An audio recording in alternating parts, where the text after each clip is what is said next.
everybody, I'm first morning meteorologist Reid Kisselback, and here are 13 things about me. So what I want to be when I grew up, it kind of changed a little bit when I was younger, but then it became pretty steady early on. So started out wanting to be a police officer like many little kids want to, then a fireman, then for a very short stint of time, a comedian, and obviously that not would have gone well. From about 4th grade right through middle school, high school, and college, it became a meteorologist. In this business itself, I had no nicknames until the end of my time in Utica when the morning show anchor started calling me Reid. And that's kind of really stuck with me here in Albany now. And now recently people have discovered I can run fast, so I'm getting called Rocket Reid a lot too lately. Favorite game or sport to watch and play? Favorite game to play is Ultimate Frisbee. I can throw Frisbee 14 different ways. I have a lot of fun out there. Favorite game to watch is football. I am not as good at playing football as I am at watching it, but go Giants. Animal that I am always told that I am most like is a bear, because when I am happy, I am the teddy bear, and when I am mad, I am a grizzly bear. I mean, most people see the teddy bear side. If I was stuck on a desert island and I could only have 3 movies with me, ooh, that's a tough one. Probably Captain America, Winter Soldier. Oh, this is tough. Maybe The Matrix or Inception. It's gotta be a Star Wars movie of some sort. Probably Episode 3, Revenge of the Sith. Oh, that's tough. Celebrity I'd like to meet for a cup of coffee would either be Ewan McGregor, Obi-Wan Kenobi himself, or Captain America himself, Chris Evans. If I was a superhero, the powers I would like to have, I feel like it's pretty obvious, but I would love to have the powers of Storm from the X-Men, because I think it'd be very cool to control the weather.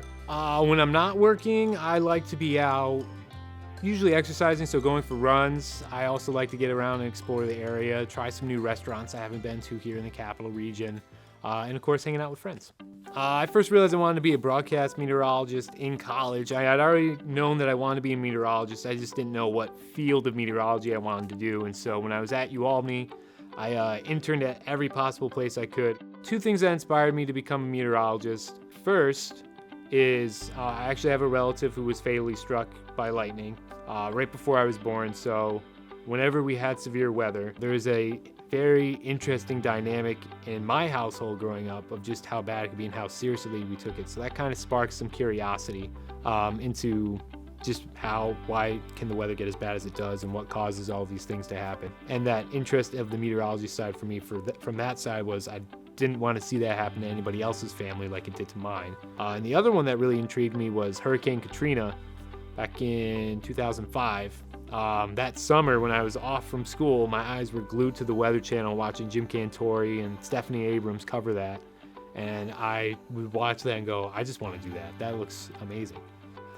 What I love about my job is that it's different every day. It's never the same weather thing that I have to cover. It always changes how it's forming a little bit across the region, but also growing up here, I can tell when things are starting to form, where exactly it's going to head or how it's going to develop. I also just love the people. You can meet a lot of really cool, unique, personable, great people in this field of business itself.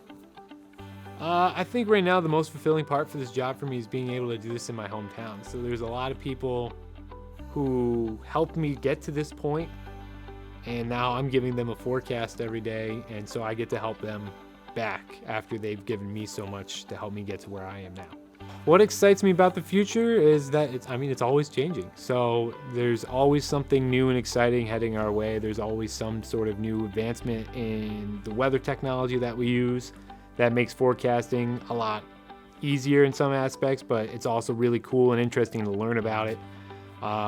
There's just a lot more knowledge coming into this field and advancement, and so it's exciting to be a part of that and learning about it as it comes through. Thanks everybody for watching. I'm Reid Kisselback, and again, this is 13 Things You Now Know About Me.